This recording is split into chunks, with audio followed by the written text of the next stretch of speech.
বন্ধুরা কলকাতা ইভি ইলেকট্রনিক্সে স্বাগতম। এটা একটা অ্যাজিউম চার্জার আছে, ঠিক আছে। তো অ্যাজিউম চার্জারের মানে কন্ডিশনটা দেখো, তারপর বলবে তোমরা, ঠিক আছে না। এই কন্ডিশনটা দেখো আগে।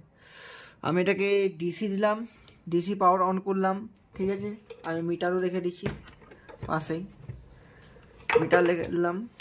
আমি কন্ডিশনটা দেখো তোমরা একবার। তো আমি আগে সব সাপ্লাই চেক করে নেবো। 10 ভোল্ট, 12 ভোল্ট, 12 ভোল্ট এখান থেকে আসছে কি না দেখে দিলাম। এখানে 2.1 কাছাকাছি, ঠিক আছে। এই যে 5, 6, 7 আছে ল্যাচিং পিনটা, মানে মসফেট অন টাইম অফ টাইমের ল্যাচিং পিনটা, এর ভোল্টেজ চেক করব। এখানে 2 ভোল্ট থাকবে, 2.3 আছে, ঠিক নাই। এখানে 3.6 ঠিক আছে মোটামুটি। এখানে 1.9, 1.2। মানে এই যে ওই 5 আর 7 নম্বর পিছিয়ে ল্যাচিং মানে ডাউন করা, মানে এই ল্যাচিং টাইমারটাকে ডাউন করার যে ল্যাচিং আইসিটা আছে ওখানে রেজিস্ট্যান্স নাহলে পিএফ খারাপ হয়ে গেছে, ঠিক আছে। এই কন্ডিশনে কী প্রবলেম আসতে পারে তোমাদেরকে দেখাচ্ছি আমি লাইভ, ঠিক আছে না। লাইভ দেখাবো তোমাদেরকে। আমি মেন্স অন করলাম, দেখতে পারো মেন্স অন হলো। এবার কন্ডিশন দেখো চার্জারটার, কন্ডিশন দেখো চার্জারটার। এই দেখো অন হলো, অন হলো এখনো, কিন্তু কন্ডিশনটা দেখতে থাকো তোমরা। এই যে দেখো কন্ডিশন। আর এখানে তোমরা দেখবে তো আউটপুট কি আছে না আছে সব দেখাচ্ছি তোমাদেরকে।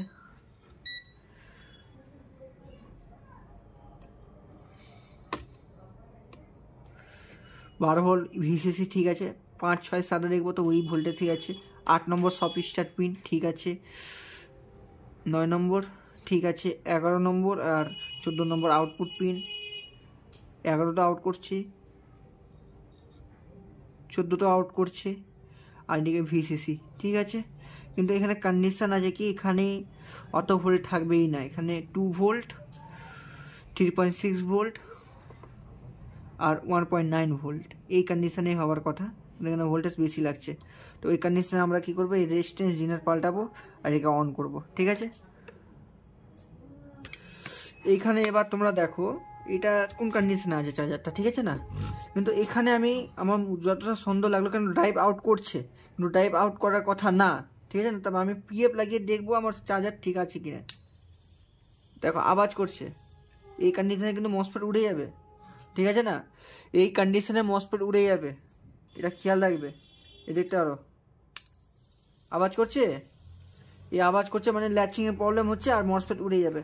তো আমি এটাকে সলিউশন করবো, এই পিএফ পাল্টাবো আর এই রেজিস্ট্যান্স আর পিএফটা পাল্টাবো। এখানে 200 ওহমের রেজিস্ট্যান্স থাকে আর একটা পিএফ থাকে, ঠিক আছে না।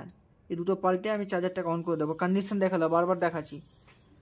এবার কন্ডিশন দেখো তোমরা।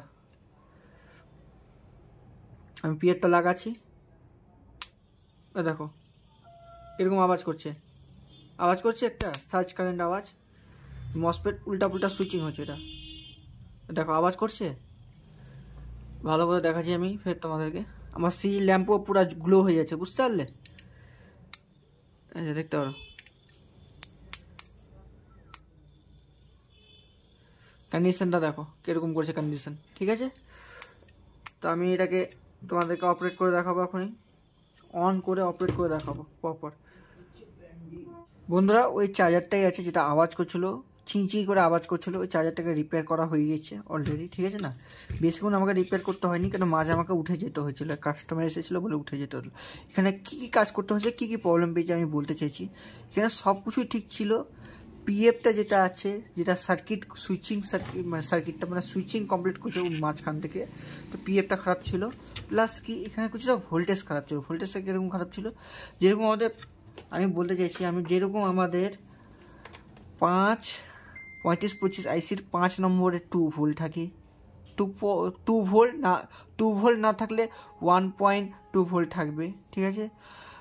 6 নম্বরে 3.6 ভোল্ট থাকবে। আর 7 নম্বরে থাকবে 1.9, না হলে 2.1, এই কন্ডিশনে ভোল্টেজ থাকবে। এই কন্ডিশনে ভোল্টেজ হতে হবে। তো কোন কন্ডিশন কী ছিল, তখন আলাদা কন্ডিশন ছিল। এখানে ছিল 2.3, 2.6, 2.2 এরকম ছিল, ঠিক আছে না। এখন ভোল্টেজটা ঠিকঠাক এসে গেছে। তো আমি এখন মিটার অন করলাম, দেখো তোমরা, ঠিক আছে না। এটাকে অপারেট করলাম, ডিসি দিয়ে দিলাম। তো আমার এখন আইসি 10 নম্বর পিনে ভোল্টেজ আসবে, শাটডাউন মোডে আছে। 2 নম্বরে 2.1 ভোল্ট থাকবে, ঠিক আছে না। 2 নম্বর হয়ে গেলো ফিডব্যাক যেটা আছে ভোল্টেজের জন্য। এবার 5, 6, 7-এর কাজ হলো কি, ওই পিনের কাজ হলো কি তোমার যেটা মসফেটের সুইচিং অন অফ টাইমটাকে ক্লিয়ার করা, মানে ডিউটি সাইকেলটাকে ক্লিয়ার রাখার জন্য। তো এখানে থাকবে দেখো 2.1 আছে, 2.2 আছে ভোল্টেজ, ঠিক আছে। 2.7 হবে, 6 হবে, হ্যাঁ ঠিক আছে। 2.1 হবে, এই কন্ডিশনে ভোল্টেজ ঠিক ছিল।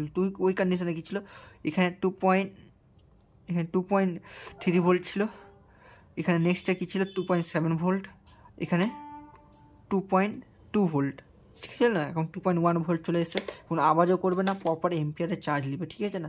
এখন শুধু ফ্যানের পাঙ্খাটা ভাঙা আছে বলে গাড় আওয়াজ আসছে, দেখো ফ্যানের পাঙ্খাটা ভাঙা আছে, আমি দেখিয়েও দিতে চাইছি। প্রপার ফ্যানের পাঙ্খাটা ভাঙা আছে, তো ভাইব্রেশন হবে প্রপার। এখন ঠিক হয়ে গেছে, আওয়াজ কিছু করছে না। এখন আমি তোমাদেরকে রানিং এম্পিয়ার দিয়ে ডাইরেক্ট চলিয়ে দেখাবো। তো অন করা আছে, দিয়ে দিলাম, দেখতে পারো অন হয়ে গেছে। তো পুরা সলিউশন হয় এখানে মাইক্রো কন্ট্রোলার থেকে A to Z মানে সব কিছু বলা হয়, ঠিক আছে না। মাইক্রো কন্ট্রোলার 722 পিক আইসি কীভাবে কাজ করে, LM309 আইসি কীভাবে কাজ করে, এটা তো আর এম্পিয়ার নিয়ে নিয়েছে, প্রপার চার্জ করছে। তোমাদেরকে দেখাতে চাইছি, প্রপার চার্জ করছে। এখানে দেখো ডিসি এম্পিয়ার 11 এম্পিয়ার নিয়ে নিয়েছে, প্রপার এম্পিয়ার নিয়ে প্রপার চার্জ হচ্ছে এখানে, ঠিক আছে না। অ্যাজিউম UTL মাইক্রোটেক ইস্টম্যান, ঠিক আছে। এইসব চার্জার শিখতে গেলে, স্কুটির চার্জার শিখতে গেলে, ওয়ার্ল্ডিং মেশিন শিখতে গেলে আমার সাথে ডাইরেক্ট যোগাযোগ করতে পারো তোমরা। আমি প্রপার শেখাবো এখানে, যতটা পারবে চার্জার নিয়ে এনে এখানে যদি চার্জার রেডি না করতে পারছো, কাজ শিখে চার্জার এখানে বসে থেকে আমার টেবিলে বসে থেকে রেডি করে নিয়ে যাও। এখন দেখো 1 ফোঁটা আওয়াজ নাই, দেখতে পারছো প্রপার চার্জ হচ্ছে, কোনো প্রবলেম নাই A to Z। আর চার্জার চেক করার পর আমরা মেরে দেখি, এই কন্ডিশনে যদি চার্জার খারাপ হয়ে গেল, তোমার চার্জার তখন কামিয়াব নাই। এখন মেরে টেরে দেখে নিলাম আমি, চার্জারে এম্পিয়ার কিছু পড়ে না, প্রপার চার্জ হচ্ছে চার্জার, ঠিক আছে না। দেখতে